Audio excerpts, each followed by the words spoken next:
Market में इस समय थोड़ी सी रिकवरी आई लोअर लेवल से। इम्पॉर्टेंट है ये, क्योंकि एकदम से मार्केट कोलैप्स कर रही थी।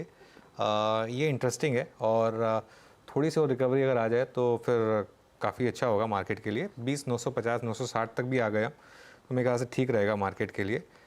फॉर नाउ BTST या STBT कॉल्स लेना शुरू करते हैं। फिर मानस, क्या कॉल कैरी करेंगे कल के लिए? देखिए, कल के लिए इंश्योरेंस कंपनीज पे ही ध्यान है। मैंने HDFC लाइफ की पहले बात की थी।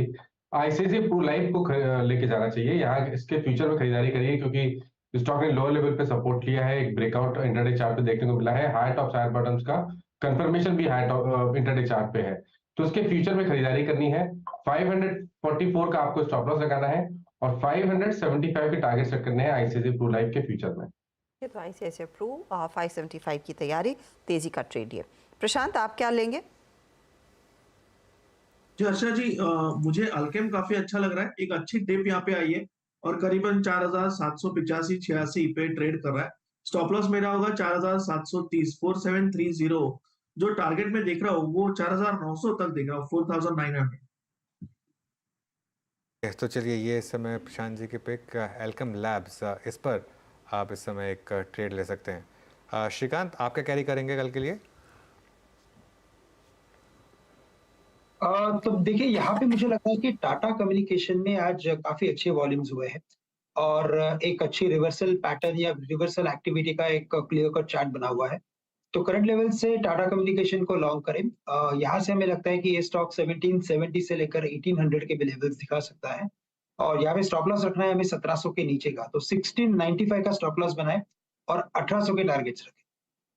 ओके, तो टाटा कॉम इनफैक्ट जतिन ने भी पिक किया था कार्यक्रम की शुरुआत में। वहां पर आज ऑर्डर का भी इम्पैक्ट है। JLR के जरिए इनको जो ऑर्डर मिल रहा है, कुछ क्लाउड का काम करना है इन्होंने, तो एक अपॉर्चुनिटी है।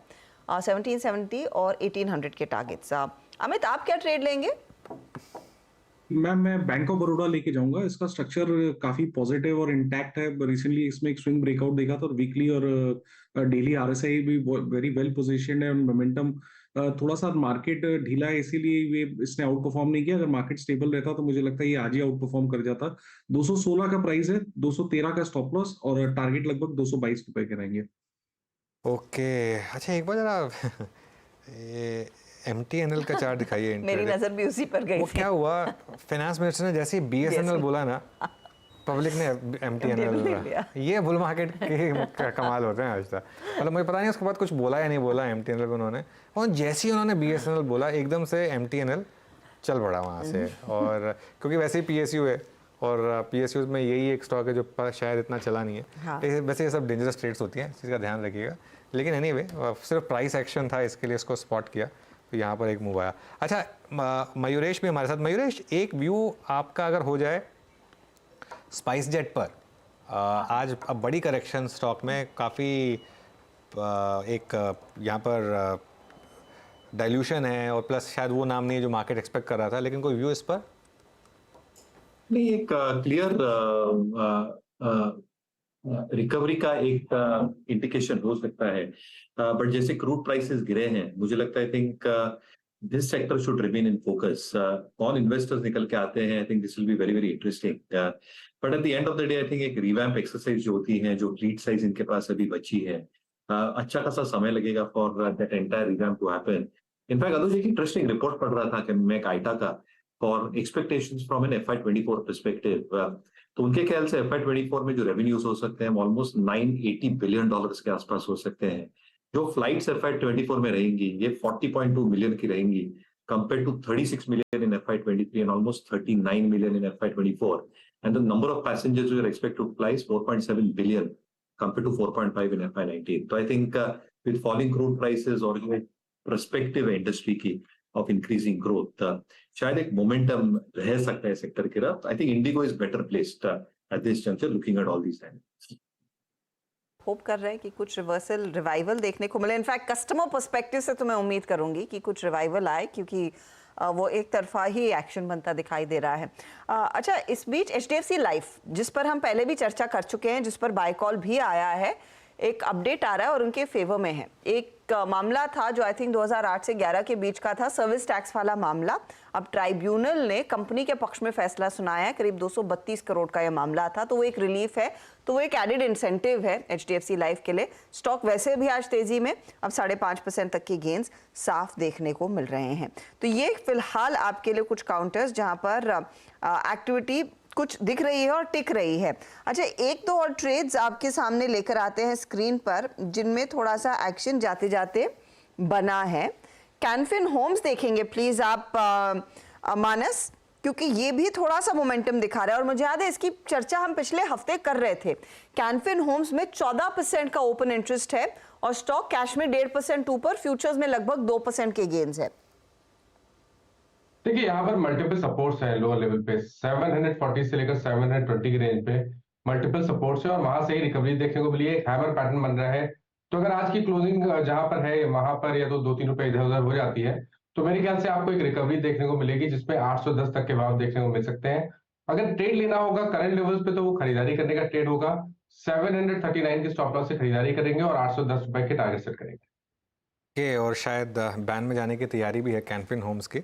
97% पोजीशन यहाँ पर हो चुकी है और सरप्राइज जी एक दिन के लिए आया सिर्फ। हाँ, एक दिन के लिए, तो एक ही दिन के आना होता है बैन से बाहर। इंडिया सीमेंट भी एक ही दिन के लिए आया था, कोई एक दिन में बाहर आता है उसी में सब टूट पड़ते हैं वापस। तो आज वही हुआ वहाँ पर, और ये दोनों स्टॉक्स भी बैन में जाने की यहाँ पर हर्षा तैयारी हो रही है। जी हाँ, एक अब इंटरेस्टिंग मूव यहाँ इन दोनों ही काउंटर्स में देखने को मिला है। जी ने तो आज लेकिन पूरे मसल्स फ्लेक्स कर लिए एक दिन जो बाहर आया घूमने के लिए। अच्छा, एक दो और ट्रेड्स जहाँ पर कुछ नेगेटिव टर्नओवर देखने को मिला है। कमिंस देखिएगा, हम पीआई एसआरएफ सब पर फोकस कर रहे थे। कमिंस, और कमिंस एक हॉट फेवरेट निकल कर आया था पोस्ट ये राज्य सरकार के चुनाव नतीजों के बाद। इस पर प्रशांत क्या पर्सपेक्टिव है? 1939 पर ये थोड़ा सा आज अटका है, 3.5% की गिरावट देखने को मिली है। जी हर्षा जी, इसको बाय करके स्ट्रेट मेरे हिसाब से 1885 का स्टॉप लॉस लगाना चाहिए। 1890 भी चलेगा और यहाँ से मुझे लग रहा है कि ये करीबन फिर से एक बार 1980-85 तक जा सकता है। ये जस्ट एक प्राइस एक्शन करेक्शन हुआ है, मुझे नहीं लग रहा है कि और गिरावट कंटिन्यू होगी, तो बिल्कुल इस लेवल पे बाय किया जा सकता है। ओके, तो ये बाय साइड का ट्रेड बन रहा है। गिरावट पर ज़्यादा आप गौर ना करें, कॉन्फिडेंस दिखाइए, स्टॉक में तेज़ी की पोजीशंस लेकर चलें। एक दो और ट्रेड्स आपकी स्क्रीन पर लाते हैं। आई थिंक डॉक्टर रेड्डीज हम सुबह में मेंशन कर भी रहे थे, करीब 1.25% ऊपर ये काउंटर दिखेगा आपको बाजार क्लोज होने से ठीक पहले। तेज़ी की तरफ बजाज ऑटो, हीरो मोटोकॉर्प की चर्चा हुई है।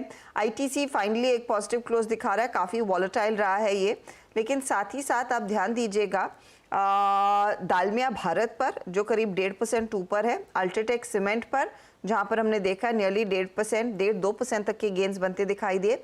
सुबह ग्रासिम में एक मूव तेजी का आया था लेकिन वो ज्यादा देर तक चला नहीं। अमित, अल्ट्राटेक, दालमिया भारत में से कोई जो आप कल के लिए कैरी करना चाहेंगे?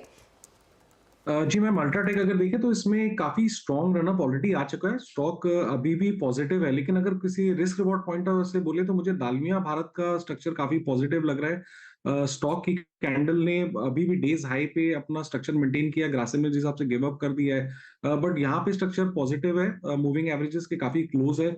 यहाँ पे एक बाय कॉल बनती है, 2382 का प्राइस है, स्टॉप लॉस लगभग रखेंगे 2355 का, मुझे लगता है 2450 तक के टारगेट्स यहाँ पॉसिबल है। 50 की तैयारी करता हुआ ये काउंटर आपके लिए। अच्छा, मैं मयूरेश आपसे पेटीएम पर व्यू लेना चाह रही हूँ।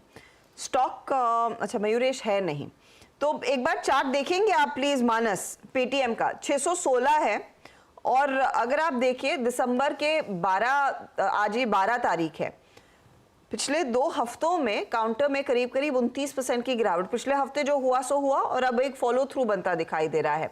32% टूटा है 14 दिनों में। बिल्कुल, तो देखिए आज एक फ्रेश ब्रेकडाउन है और इससे पहले भी जब 200 मूविंग एवरेज ब्रीच हुए थे तभी लग रहा था कि गिरावट बढ़ेगी और 600 तक के भाव देखने को मिल सकते हैं, लेकिन आज क्योंकि एक फ्रेश ब्रेकआउट देखने को मिला है, आई थिंक अब आप टारगेट बड़े सेट कर सकते हैं नीचे के साइड पे, तो 550 तक के टारगेट पॉसिबल है। बिल्कुल कभी भी कोई बाउंस बैक मिले तो अपनी लॉन्ग पोजीशन से निकलना चाहिए और इस गिरावट पे आपको खरीदारी नहीं करनी है।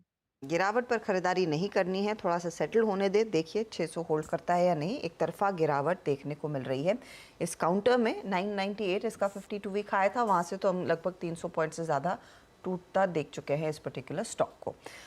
लेकिन मार्केट आज 21,037 पर हमने दस्तक दी, ये जो लाइफ हाई था, और उसके बाद कुछ फिसले हैं। 20,900 के आसपास मार्केट दिख रहा है आपका निफ्टी, और निफ्टी बैंक 47,100 के करीब।